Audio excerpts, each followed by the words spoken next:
সুপ্রিয় শ্রোতা বন্ধুরা, আমার আজকের নিবেদন রবীন্দ্রনাথ ঠাকুরের লেখা একটি সুন্দর ছোট গল্প ত্যাগ। শুনতে থাকুন, আশা করি ভালো লাগবে। ফাল্গুনের প্রথম পূর্ণিমায় আম্রমুকুলের গন্ধ লইয়া নববসন্তের বাতাস বহিতেছে। পুষ্করিণী তীরের একটি পুরাতন লিচু গাছের ঘন পল্লবের মধ্য হইতে একটি নিদ্রাহীন অশ্রান্ত পাপিয়ার গান মুখুজ্জেদের বাড়ির একটি নিদ্রাহীন শয়নগৃহের মধ্যে গিয়া প্রবেশ করিতেছে। হেমন্ত কিছু চঞ্চলভাবে কখনো তার স্ত্রীর একগুচ্ছ চুল খোপা হইতে বিশ্লিষ্ট করিয়া লইয়া আঙ্গুলে জড়াইতেছে, কখনো তাহার বালাতে চুড়িতে সংঘাত করিয়া ঠুং ঠুং শব্দ করিতেছে, কখনো তাহার মাথার ফুলের মালাটা টানিয়া স্বস্থানচ্যুত করিয়া তাহার মুখের উপর আনিয়া ফেলিতেছে। সন্ধ্যাবেলাকার নিস্তব্ধ ফুলের গাছটিকে সচেতন করিয়া তুলিবার জন্য বাতাস যেমন একবার এপাশ হইতে একবার ওপাশ হইতে একটু আধটু নাড়াচাড়া করিতে থাকে, হেমন্তের কতকটা সেই ভাব। কিন্তু কুসুম সম্মুখের চন্দ্রালোক প্লাবিত অসীম শূন্যের মধ্যে দুই নেত্রকে নিমগ্ন করিয়া দিয়া স্থির হইয়া বসিয়া আছে। স্বামীর চাঞ্চল্য তাহাকে স্পর্শ করিয়া প্রতিহত হইয়া ফিরিয়া যাইতেছে। অবশেষে হেমন্ত কিছু অধীরভাবে কুসুমের দুই হাত নাড়া দিয়া বলিল, কুসুম, তুমি আছো কোথায়? তোমাকে যেন একটা মস্ত দূরবীন কষিয়া বিস্তর ঠাহর করিয়া বিন্দুমাত্র দেখা যাইবে, এমনি দূরে গিয়া পড়িয়াছ। আমার ইচ্ছা তুমি আজ একটু কাছাকাছি এসো, দেখো দেখি কেমন চমৎকার রাত্রি। কুসুম শূন্য হইতে মুখ ফিরাইয়া লইয়া স্বামীর মুখের দিকে রাখিয়া কহিল, এই জ্যোৎস্না রাত্রি, এই বসন্তকাল সমস্ত এই মুহূর্তে মিথ্যা হইয়া ভাঙ্গিয়া যাইতে পারে, এমন একটা মন্ত্র আমি জানি। হেমন্ত বলিল, যদি জানো তো সেটা উচ্চারণ করিয়া কাজ নাই, বরং এমন যদি কোনো মন্ত্র জানা থাকে যাহাতে সপ্তাহের মধ্যে 3-4 রবিবার আসে, কিংবা রাত্রিটা বিকাল 5টা 5:30 পর্যন্ত টিকিয়া যায়, তো তাহা শুনিতে রাজি আছি বলিয়া কুসুমকে আর একটু টানিয়া লইতে চেষ্টা করিল। কুসুম সে আলিঙ্গন পাশে ধরা না দিয়া কহিল, আমার মৃত্যুকালে তোমাকে যে কথাটা বলিব মনে করিয়াছিলাম, আজ তাহা বলিতে ইচ্ছা করিতেছে। আজ মনে হইতেছে তুমি আমাকে যত শাস্তি দাও না কেন আমি বহন করিতে পারিব। শাস্তি সম্বন্ধে জয়দেব হইতে শ্লোক আওড়াইয়া হেমন্ত একটা রসিকতা করিবার উদ্যোগ করিতেছিল। এমন সময়ে শোনা গেল একটা ক্রোদ্ধ চটি জুতার চটাচট শব্দ নিকটবর্তী হইতেছে। হেমন্তের পিতা হরিহর মুখুজ্জের পরিচিত পদশব্দ। হেমন্ত শশব্যস্ত হইয়া উঠিল। হরিহর দ্বারের নিকটে আসিয়া ক্রোদ্ধ গর্জনে কহিল, হেমন্ত, বউকে এখনই বাড়ি হইতে দূর করিয়া দাও। হেমন্ত স্ত্রীর মুখের দিকে চাহিল। স্ত্রী কিছুই বিস্ময় প্রকাশ করিল না, কেবল দুই হাতের মধ্যে কাতরে মুখ লুকাইয়া আপনার সমস্ত বল এবং ইচ্ছা দিয়া আপনাকে যেন লুপ্ত করিয়া দিতে চেষ্টা করিল। দক্ষিণে বাতাসে পাপিয়ার স্বর ঘরে প্রবেশ করিতে লাগিল। কাহারও কানে গেল না। পৃথিবী এমন অসীম সুন্দর, অথচ এত সহজেই সমস্ত বিকল হইয়া যায়। হেমন্ত বাহির হইতে ফিরিয়া আসিয়া স্ত্রীকে জিজ্ঞাসা করিল, সত্য কি? স্ত্রী কহিল, সত্য। এতদিন বলো নাই কেন?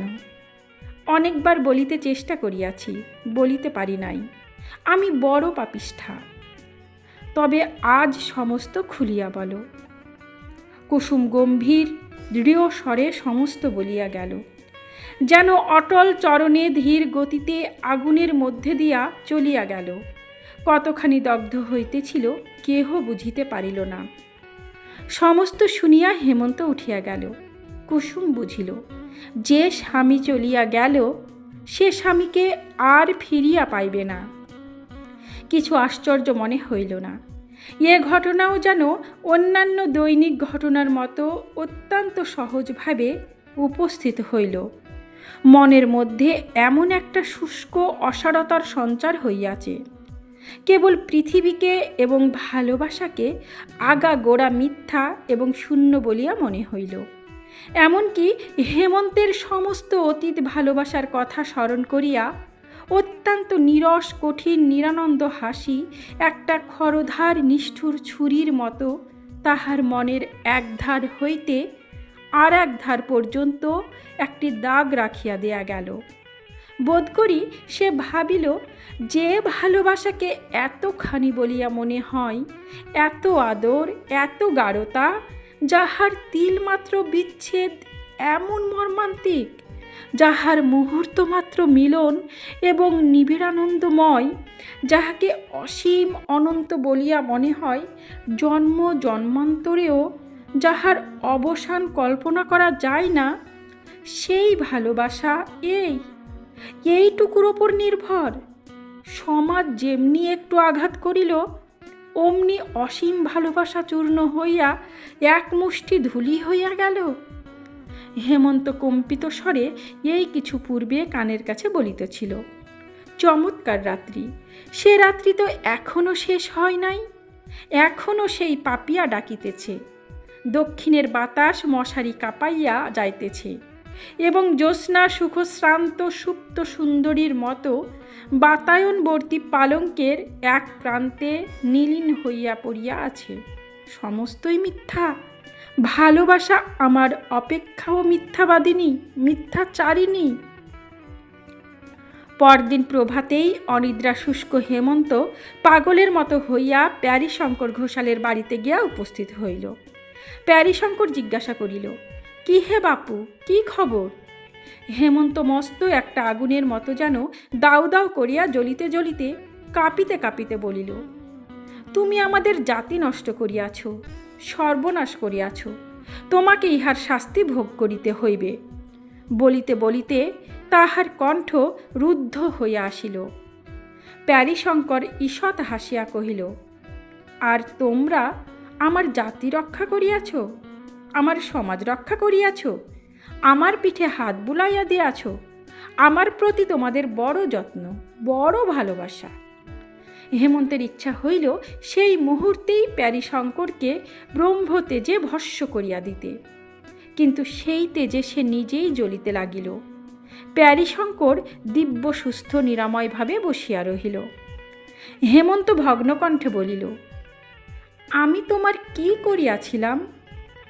প্যারীশঙ্কর কহিল, আমি জিজ্ঞাসা করি, আমার একটি মাত্র কন্যা ছাড়া আর সন্তান নাই। আমার সেই কন্যা তোমার বাপের কাছে কি অপরাধ করিয়াছিল? তুমি তখন ছোট ছিলে, তুমি হয়তো জানো না। ঘটনাটা তবে মন দেয়া শোনো। ব্যস্ত হইও না বাপু, ইহার মধ্যে অনেক কৌতুক আছে। আমার জামাতা নবকান্ত আমার কন্যার গহনা চুরি করিয়া যখন পালাইয়া বিলাতে গেল, তখন তুমি শিশু ছিলে। তাহার পর 5 বৎসর বাদে সে যখন ব্যারিস্টার হইয়া দেশে ফিরিয়া আসিল, তখন পাড়ায় যে একটা গোলমাল বাঁধিল, তোমার বোধ করি কিছু কিছু মনে থাকিতে পারে, কিংবা তুমি না জানিতেও পারো। তুমি তখন কলিকাতার স্কুলে পড়িতে। তোমার বাপ গ্রামের দলপতি হইয়া বলিলেন, মেয়েকে যদি স্বামী গৃহে পাঠানো অভিপ্রায় থাকে, তবে সে মেয়েকে আর ঘরে লইতে পারিবে না। আমি তাহাকে হাতে পায়ে ধরিয়া বলিলাম, দাদা, এ যাত্রা তুমি আমাকে ক্ষমা করো, আমি ছেলেটিকে গোবর খাওয়াইয়া প্রায়শ্চিত্ত করাইতেছি, তোমরা তাহাকে জাতে তুলিয়া লও। তোমার বাপ কিছুতেই রাজি হইল না। আমিও আমার একমাত্র মেয়েকে ত্যাগ করিতে পারিলাম না। জাত ছাড়িয়া দেশ ছাড়িয়া কলিকাতায় আসিয়া ঘর করিলাম। এখানে আসিয়াও আপদ মিটিল না। আমার ভ্রাতুষ্পুত্রের যখন বিবাহের সমস্ত আয়োজন করিয়াছি, তোমার বাপ কন্যাকর্তাদের উত্তেজিত করিয়া সে বিবাহ ভাঙ্গিয়া দিলেন। আমি প্রতিজ্ঞা করিলাম, যদি ইহার প্রতিশোধ না লই, তবে আমি ব্রাহ্মণদের ছেলে নহি। এইবার কতকটা বুঝিতে পারিয়াছ, কিন্তু আর একটু সবুর করো। সমস্ত ঘটনাটি শুনিলে খুশি হইবে, ইহার মধ্যে একটু রস আছে। তুমি যখন কলেজে পড়িতে তোমার বাসার পাশেই বিপ্রদাস চাটুর্যের বাড়ি ছিল। বেচারা এখন মারা গিয়াছে। চাটুর্য মহাশয়ের বাড়িতে কুসুম নামে একটি শৈশব বিধবা অনাথ কায়স্থ কন্যা আশ্রিতভাবে থাকিত। মেয়েটি বড় সুন্দরী। বুড়ো ব্রাহ্মণ কলেজের ছেলেদের দৃষ্টিপথ হইতে তাহাকে সম্বোধন করিয়া রাখিবার জন্য কিছু দুশ্চিন্তাগ্রস্ত হইয়া পড়িয়াছিল। কিন্তু বুড়ো মানুষকে ফাঁকি দেওয়া একটি মেয়ের পক্ষে কিছুই শক্ত নহে। মেয়েটি প্রায় কাপড় শুকাইতে দিতে ছাদে উঠিত, এবং তোমারও বোধ করি ছাদে না উঠিলে পড়া মুখস্থ হইত না। পরস্পরের ছাদ হইতে তোমাদের কোনরূপ কথাবার্তা হইত কিনা সে তোমরাই জানো। কিন্তু মেয়েটির ভাবগতি দেখিয়া বুড়ার মনেও সন্দেহ হইল, কারণ কাজকর্মে তাহার ক্রমিক ভুল হইতে দেখা গেল, এবং তপস্বিনী গৌরীর মতো দিন দিন সে আহার নিদ্রা ত্যাগ করিতে লাগিল। একদিন সন্ধ্যাবেলায় সে বুড়ার সম্মুখেই অকারণে অশ্রু সম্বরণ করিতে পারিত না। অবশেষে বুড়া আবিষ্কার করিল ছাতে তোমাদের মধ্যে সময়ে অসময়ে নীরব দেখা সাক্ষাৎ চলিয়া থাকে। এমনকি কলেজ কামাই করিয়াও মধ্যাহ্নে চিলের ঘরের ছায়ায় ছাতের কোণে তুমি বই হাতে করিয়া বসিয়া থাকিতে। নির্জন অধ্যয়নে সহসা তোমার এত উৎসাহ জন্মিয়াছিল। বিপ্রদাস যখন আমার কাছে পরামর্শ জানিতে আসিল, আমি কহিলাম, খুড়ে, তুমি তো অনেক দিন হইতে কাশী যাইবার মানত করিয়াছ। মেয়েটিকে আমার কাছে রাখিয়া তীর্থবাস করিতে যাও, আমি তাহার ভার লইতেছি। বিপ্রদাস তীর্থে গেল। আমি মেয়েটিকে শ্রীপতি চাটুর্যের বাসায় রাখিয়া তাহাকে মেয়ের বাপ বলিয়া চালাইলাম। তাহার পর যাহা হইল তোমার জানা আছে। তোমার কাছে আগা গোড়া সব কথা খোলসা করিয়া বলিয়া বড় আনন্দ লাভ করিলাম। এ যেন একটি গল্পের মতো। ইচ্ছা আছে সমস্ত লিখিয়া একটি বই করিয়া ছাপাইব। আমার লেখা আসে না, আমার ভাইপোটা শুনিতেছি একটু আধটু লেখে, তাহাকে দেয়া লেখাইবার মানত আছে। কিন্তু তোমাতে তাহাতে মিলিয়া লিখিলে সবচেয়ে ভালো হয়, কারণ গল্পের উপসংহারটি আমার ভালো করিয়া জানা নাই। হেমন্ত প্যারীশঙ্করের এই শেষ কথাগুলিতে বড় একটা কান্না দিয়া কহিল, কুসুম এই বিবাহে কোনো আপত্তি করে নাই? প্যারীশঙ্কর কহিল, আপত্তি ছিল কিনা বোঝা ভারী শক্ত। জানো তো বাপু, মেয়ে মানুষের মন যখন না বলে তখন হাঁ বুঝিতে হয়। প্রথমে তো দিন কতক নতুন বাড়িতে আসিয়া তোমাকে না দেখিতে পাইয়া কেমন পাগলের মতো হইয়া গেল। তুমিও দেখিলাম কোথা হইতে সন্ধান পাইয়াছ। প্রায় বই হাতে করিয়া কলেজের যাত্রা করিয়া তোমার পথ ভুল হইত, এবং শ্রীপতির বাসার সম্মুখে আসিয়া কি যেন খুঁজিয়া বেড়াইতে। ঠিক যে প্রেসিডেন্সি কলেজের রাস্তা খুঁজিতে তাহা বোধ হইত না, কারণ ভদ্রলোকের বাড়ির জানালার ভিতর দিয়া কেবল পতঙ্গ এবং উন্মাদ যুবকদের হৃদয়ের পথ ছিল মাত্র। দেখিয়া শুনিয়া আমার বড় দুঃখ হইল। দেখিলাম তোমার পড়ার বড়ই ব্যাঘাত হইতেছে, এবং মেয়েটির অবস্থাও সংকটাপন্ন। একদিন কুসুমকে ডাকিয়া লইয়া কহিলাম, বাছা, আমি বুড়ো মানুষ, আমার কাছে লজ্জা করিবার আবশ্যক নাই।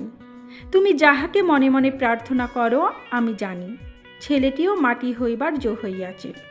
আমার ইচ্ছা তোমাদের মিলন হয়। শুনিবা মাত্র কুসুম একেবারে বুক ফাটিয়া কাঁদিয়া উঠিল এবং ছুটিয়া পালাইয়া গেল। এমনি করিয়া প্রায় মাঝে মাঝে সন্ধ্যাবেলায় শ্রীপতির বাড়ি গিয়া কুসুমকে ডাকিয়া তোমার কথা পাড়িয়া ক্রমে তাহার লজ্জা ভাঙিলাম। অবশেষে প্রতিদিন ক্রমিক আলোচনা করিয়া তাহাকে বুঝাইলাম যে বিবাহ ব্যতীত পথ দেখি না, তাহা ছাড়া মিলনের আর কোনো উপায় নাই। কুসুম কহিল, কেমন করিয়া হইবে? আমি কহিলাম, তোমাকে কুলীনের মেয়ে বলিয়া চালাইয়া দিব। অনেক তর্কের পর সে এ বিষয়ে তোমার মত জানিতে কহিল। আমি কহিলাম, ছেলেটা একে খেপিয়া যাইবার জো হইয়াছে, তাহাকে আবার এ সকল গোলমালের কথা বলিবার আবশ্যক কি? কাজটা বেশ নিরাপত্তে নিশ্চিন্তে নিষ্পন্ন হইয়া গেলেই সকল দিকে সুখের হইবে। বিশেষত এ কথা যখন কখনো প্রকাশ হইবার কোনো সম্ভাবনা নাই, তখন বেচারিণীকে কেন গায়ে পড়িয়া চিরজীবনের মতো অসুখী করা? কুসুম বুঝিল কি বুঝিল না আমি বুঝিতে পারিলাম না। কখনো কাঁদে, কখনো চুপ করিয়া থাকে। অবশেষে আমি যখন বলি তবে কাজ নাই, তখন আবার সে অস্থির হয়ে ওঠে। এইরূপ অবস্থায় শ্রীপতিকে দিয়া তোমাকে বিবাহের প্রস্তাব পাঠাই। দেখিলাম সম্মতি দিতে তোমার তিলমাত্র বিলম্ব হইল না। তখন বিবাহের সমস্ত ঠিক হইল। বিবাহের অনতিপূর্বে কুসুম এমনই বাকিয়া দাঁড়াইল, তাহাকে আর কিছুতেই বাগাইতে পারি না। সে আমার হাতে পায়ে ধরে বলে, ইহাতে কাজ নাই জ্যাঠামশাই। আমি বলিলাম, কি সর্বনাশ, সমস্ত স্থির হইয়া গেছে, এখন কি বলিয়া ফিরাইব? কুসুম বলে, তুমি রাষ্ট্র করিয়া দাও, আমার হঠাৎ মৃত্যু হইয়াছে, আমাকে এখান হইতে কোথাও পাঠাইয়া দাও। আমি বলিলাম, তাহা হইলে ছেলেটির দশা কি হইবে? তাহার বহুদিনের আশা কাল পূর্ণ হইবে বলিয়া সে স্বর্গে চড়িয়া বসিয়াছে। আজ আমি হঠাৎ তাহাকে তোমার মৃত্যু সংবাদ পাঠাইব, আবার তাহার পরদিন তোমাকে তাহার মৃত্যু সংবাদ পাঠাইতে হইবে, এবং সেই দিন সন্ধ্যাবেলায় আমার কাছে তোমার মৃত্যু সংবাদ আসিবে। আমি কি এই বুড়ো বয়সে স্ত্রী হত্যা ব্রহ্মহত্যা করিতে বসিয়াছি? তাহার পর শুভ লগ্নে শুভ বিবাহ সম্পন্ন হইল। আমি আমার একটা কর্তব্য দায় হইতে অব্যাহতি পাইয়া বাঁচিলাম। তাহার পর কি হইল তুমি জানো। হেমন্ত কহিল, আমাদের যাহা করিবার তাহা তো করিলেন, আবার কথাটা প্রকাশ করিলেন কেন? প্যারীশঙ্কর কহিলেন, দেখিলাম তোমার ছোট ভগ্নীর বিবাহের সমস্ত স্থির হইয়া গেছে। তখন মনে মনে ভাবিলাম, একটা ব্রাহ্মণের জাত মারিয়াছি, কিন্তু সে কেবল কর্তব্যবোধে, আবার আর একটা জাত মারা পড়ে। আমার কর্তব্য এটা নিবারণ করা, তাই তাহাদের চিঠি লিখিয়া দিলাম। বলিলাম, হেমন্ত যে শূদ্রের কন্যা বিবাহ করিয়াছে তাহার প্রমাণ আছে। হেমন্ত বহু কষ্টে ধৈর্য সম্বরণ করিয়া কহিল, এই যে মেয়েটিকে আমি পরিত্যাগ করিব, ইহার দশা কি হইবে? আপনি ইহাকে আশ্রয় দিবেন? প্যারীশঙ্কর কহিলেন, আমার যাহা কাজ তাহা আমি করিয়াছি, এখন পরের পরিত্যক্ত স্ত্রীকে পোষণ করা আমার কর্ম নহে। ওরে, হেমন্তবাবুর জন্য বরফ দেয়া এক গ্লাস ডাবের জল লইয়া আয়, আর পান আনিস। হেমন্ত এই সুশীতল আতিথ্যের জন্য অপেক্ষা না করিয়া চলিয়া গেল। কৃষ্ণপক্ষের পঞ্চমী, অন্ধকার রাত্রি, পাখি ডাকিতেছে না। পুষ্করিণীর ধারের লিচু গাছটি কালো চিত্রপটের ওপর গাঢ়তর দাগের মতো লেপিয়া আছে। কেবল দক্ষিণের বাতাস এই অন্ধকারে অন্ধভাবে ঘুরিয়া ঘুরিয়া বেড়াইতেছে, যেন তাহাকে নিশিতে পাইয়াছে। আর আকাশের তারা নির্নিমেষ সতর্ক নেত্রে প্রাণপণে অন্ধকার ভেদ করিয়া কি একটা রহস্য আবিষ্কার করিতে প্রবৃত্ত আছে। শয়ন গৃহে দীপ জ্বালা নাই। হেমন্ত বাতায়নের কাছে খাটের ওপরে বসিয়া সম্মুখের অন্ধকারের দিকে চাহিয়া আছে। কুসুম ভূমিতলে দুই হাতে তাহার পা জড়াইয়া পায়ের ওপর মুখ রাখিয়া পড়িয়া আছে। সময় যেন স্তম্ভিত সমুদ্রের মতো স্থির হইয়া আছে, যেন অনন্ত নিশীথিনীর ওপর অদৃষ্ট চিত্রকর এই একটি চিরস্থায়ী ছবি আঁকিয়া রাখিয়াছে। চারিদিকে প্রলয়, মাঝখানে একটি বিচারক এবং তাহার পায়ের কাছে একটি অপরাধিনী। আবার চটিজুতার শব্দ হইল। হরিহর মুখুজ্জে দ্বারের কাছে আসিয়া বলিলেন, অনেকক্ষণ হইয়া গিয়াছে, আর সময় দিতে পারি না, মেয়েটাকে ঘর হইতে দূর করিয়া দাও। কুসুম এই স্বর শুনিবা মাত্র একবার মুহূর্তের মতো চিরজীবনের স্বাদ মিটাইয়া হেমন্তের দুই পা দ্বিগুণতর আবেগে চাপিয়া ধরিল। চরণ চুম্বন করিয়া পায়ের ধুলা মাথায় লইয়া পা ছাড়িয়া দিল।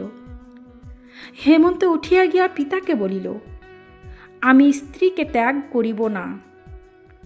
হরিহর গর্জিয়া উঠিয়া কহিল, জাত খোয়াইবি? হেমন্ত কহিল, আমি জাত মানি না, তবে তুই শুদ্ধ দূর হইয়া যা। সমাপ্ত। গল্প ত্যাগ। কলমে রবীন্দ্রনাথ ঠাকুর, কণ্ঠে আমি রোজি।